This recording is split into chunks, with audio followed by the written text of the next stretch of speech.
I sindacati chiedono interventi con effetto immediato sui controlli degli ispettori dello Spisal. Si sono dati una settimana di tempo a Palazzo Balbi, Regione del Veneto e tutte le parti in causa per stilare un piano strategico per la sicurezza sul lavoro sulla base delle proposte di CGIL, CISL e UIL. I soldi non mancano. I finanziamenti non sono un problema, la voglia di fare e ovviamente crederci fino in fondo sì, visto e considerato che su 170 morti negli ultimi 3 anni voglio ricordare che 1 su 2 viene dall'agricoltura ad esempio, il 20% dal mondo dell'edilizia.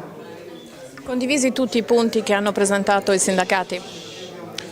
Beh sì, guardi, i sindacati hanno fatto un ottimo lavoro, questa è una base di lavoro che ho proposto a tutto il tavolo in maniera tale che alla volta di lunedì prossimo ci siano le proposte, ma ho chiesto anche gli impegni di ognuno rispetto a quelle proposte.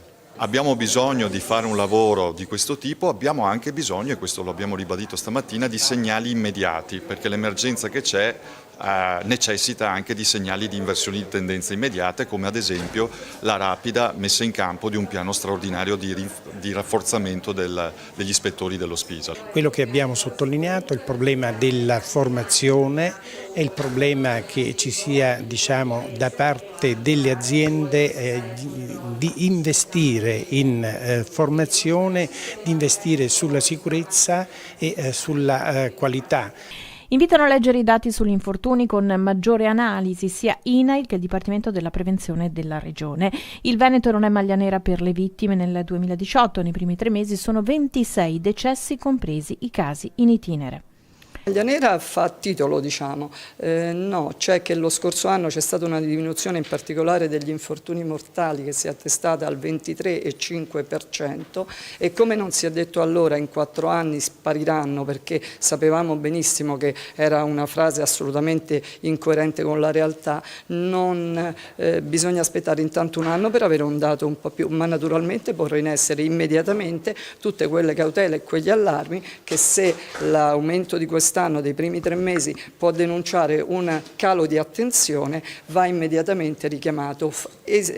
Parlare troppo di questo dato può al contrario convincere tutti, è un messaggio negativo, è il contrario della cultura della sicurezza.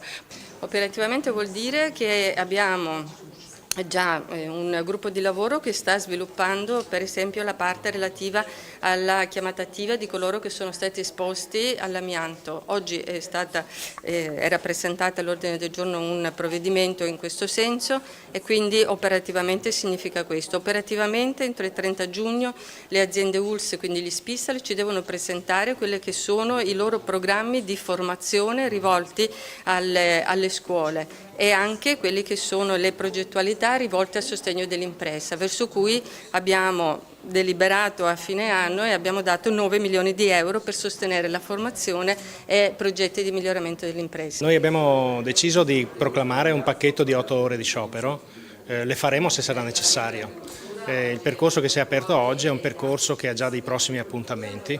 Abbiamo colto un clima positivo, un atteggiamento positivo da parte di tutti. Staremo a vedere come verrà concretizzato poi in un documento strategico, come diceva il Presidente Zaia, a partire dalla piattaforma che abbiamo presentato.